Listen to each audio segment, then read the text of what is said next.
Bakit gusto? Ano na lang, kung ano yun nandyan. Ha? Pwede naman si MG.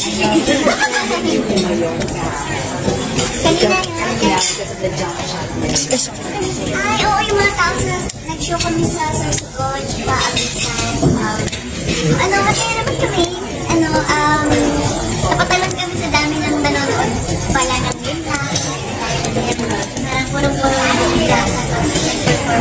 Parang sinasabi ko sila nila, ito yung mayon, sa kanan, sa tao. Uy! Ganun ba yun?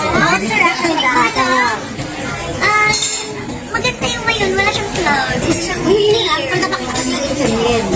Paano niya eh? Sumasakit sa labla. Clear ba yun? Ano kaya sa bata? Clear? Oo, rare, oo. Hindi ko alam. Clear, hindi ko alam. Baka nagkakaroon. Pero ito na lang. Kamusta na din? Kasiksik na tayo. Okay naman.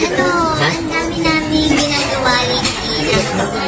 Marami din kami shows. Sobrang kami very happy and overwhelmed sa natatanggap namin love, support. Ay, alam mo na ba siya, Kim? In what way? Gano'n naka-deep yung pagkakilala niyo? Natatawa naman na siya sa akin. Pwede naman na siya. So parang sa maganda rin kami katrabaho. So, siya ba ang naging daan na? Parang daan-daan ka ng buhay? Ang bilis ko naman talaga.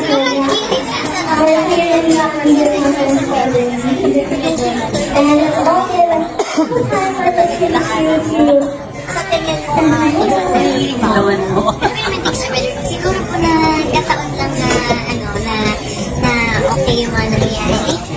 And then, may mga blessings ay darating naman na niinaasahan. So, parang, okay yung work na lahat. Hindi naman lumalabas ng bahay.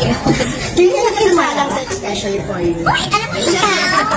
Pero hindi kayo lumalabas? Hindi kayo lumalabas? Ay, hindi, busy din po. Sobrang busy din po. Kaya, pero Kim, sa pagkakilala mo kay Paolo, Giorgio Wine or Totro Paolo? magdagdag po tayo ng So, hindi mo pa masagot yun? sagot ay installment. Okay, installment ha? Mag-expect kami ngayon, Kim. Bukod si Paolo, may isa kami si Beliling sa isang yung katawan ni Ross Mulder. Ay, Si Oliver. Wala na siya? wala. Kasi hindi na nag-push through. Wala na. Alright, thank you po. Let's go. Thank you so much. Installment na lang yung mga sagot ko. Grabe, Kim ha? Nabilis ko.